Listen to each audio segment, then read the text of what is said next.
ये सब चार्ट से भी अच्छे लग रहे हैं और मैं पर्सनली इनको वॉच कर रहा हूं। अगर अच्छी वैल्यूएशन मिलेगी जरूर मैं अपने पोर्टफोलियो में ऐड करूंगा। हम बात करेंगे यूनियन बजट 2024-2025 की। क्या थीम था इस बजट का? थीम था एम्प्लॉयमेंट, स्किल, एसएमई और मिडिल क्लास।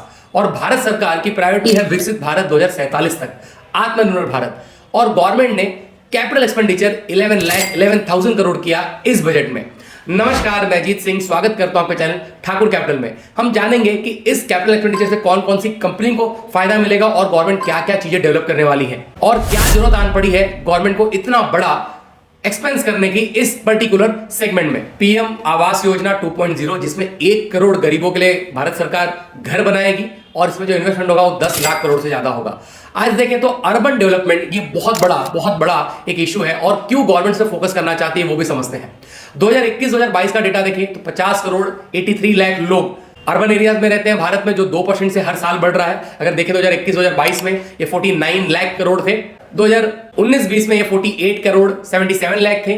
और इसी तरीके से जो अर्बन पॉपुलेशन है वो 2% से कंटिन्यू बढ़ती जा रही है। अब पूरे जो वर्ल्ड में अर्बन और रूरल एरियाज के अगर हम लोग पॉपुलेशन देखें तो 56% लोग अर्बन एरियाज में रहते हैं, शहरों में रहते हैं, और 44% लोग रूरल एरियाज में रहते हैं, गांव में रहते हैं। मगर भारत में आज 31% लोग अर्बन एरियाज में रहते हैं, शहरों में रहते हैं, और 69% लोग रूरल एरियाज में रहते हैं, गांव में रहते हैं। अब 2047 तक भारत में शहरों में 76% लोग रहेंगे और गांवों में सिर्फ 34% लोग रहेंगे।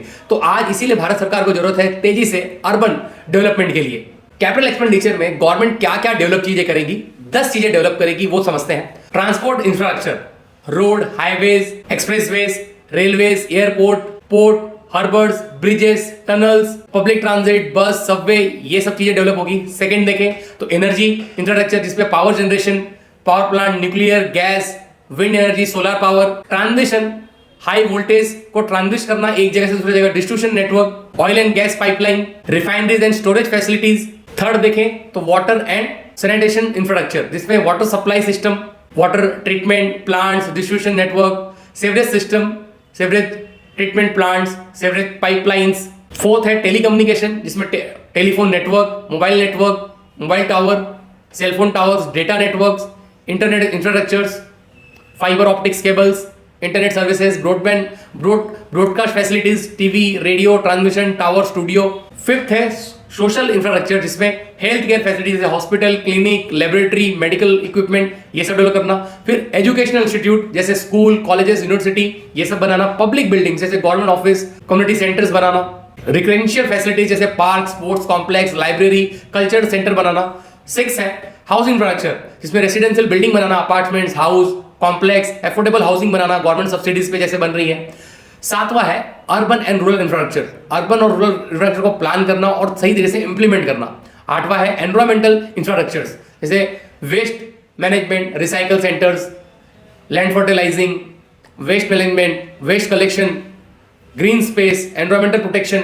9वां है फाइनेंशियल इकोनॉमिक इंफ्रास्ट्रक्चर जैसे bank, financial institute, market, trading facilities develop करना, कम्युनिटी ट्रेडिंग प्लेटफॉर्म, ये सब चीज प्रोवाइड करना। 10वां है safety and security, police and fire stations. अभी ये सब देखें तो कैपिटल एक्सपेंडिचर में ये चीजें सब गवर्नमेंट डेवलप करती है। अब देखें तो हम लोग 2014 से लेके 2024 तक गवर्नमेंट ने कैपिटल एक्सपेंडिचर किस तरह से किया। 24-25 में गवर्नमेंट ने कैपिटल एक्सपेंडिचर पे स्पेंड किया है 11,11,000 करोड़। हमने देखा कि गवर्नमेंट किस तरीके से अपने कैपिटल एक्सपेंडिचर को ईयर ऑन ईयर बढ़ाती जा रही है और लास्ट 10 साल में जहां पे 1,81,000 करोड़ था 2014-2015 में, आज वो 11 लाख करोड़ के ऊपर है। तो गवर्नमेंट का फोकस है बहुत अच्छी तरह से कि कैपिटल एक्सपेंडिचर से इन बेसिक इंफ्रास्ट्रक्चर डेवलप करना कंट्री में। और उसका जो फायदा है वो जो इंफ्रास्ट्रक्चर की कंपनीज हैं उनको सबसे पहले मिलेगा, जैसे L&T, IRB infra, GMR infra, NCC, पुंज Lord, UltraTech cement, Tata steel, JSW steel, Ambuja cement. और पावर की बात करें तो NTPC, power grid corporation, Tata power, Adani transmission, NHPC। अब बात करते हैं कंक्लूजन पे। भारत सरकार आज तेजी से कैपिटल एक्सपेंडिचर कर रही है। कैपिटल एक्सपेंडिचर में आज गवर्नमेंट पोर्ट बनाएगी, रोड बनाएगी, हॉस्पिटल्स बनाएगी, हर चीज बनाएगी और बाद में भारत सरकार को यहीं से ही रेवेन्यू आएगा और जहां से लोग फैसिलिटीज यूज करेंगे धीरे धीरे इकोनॉमी का ग्रोथ भी बढ़िया होगा। अब देखें तो चाइना और इंडिया में हम लोग कंपेयर करें तो जो चाइना का लॉजिस्टिक कॉस्ट है अपने मैन्युफैक्चरिंग से पोर्ट तक पहुंचाने में सिर्फ 6% आता है और भारत सरकार का आज भी 30% आता है। तो भारत सरकार इसको कम करना चाहती है। मैन्युफैक्चरिंग यूनिट से जो पोर्ट तक वो सामान पहुंचा रहे हैं तो उसका कॉस्ट अगर कम आएगा तो ग्लोबल मार्केट में हम अच्छी तरह से कॉम्पीट कर पाएंगे और भारत सरकार तेजी से इस चीज के लिए इन्वेस्टमेंट कर रही है। अब देखें तो L&T, KNR इंडस्ट्री, ये सब चार्ट्स में भी अच्छे लग रहे हैं और मैं पर्सनली इनको वॉच कर रहा हूं। अगर अच्छी वैल्यूएशन मिलेगा जरूर मैं अपने पोर्टफोलियो में ऐड करूंगा। आप अपना फाइनेंशियल डिसीजन अपने इन्वेस्टमेंट एडवाइजर से पूछ के ही लें। नमस्कार, धन्यवाद।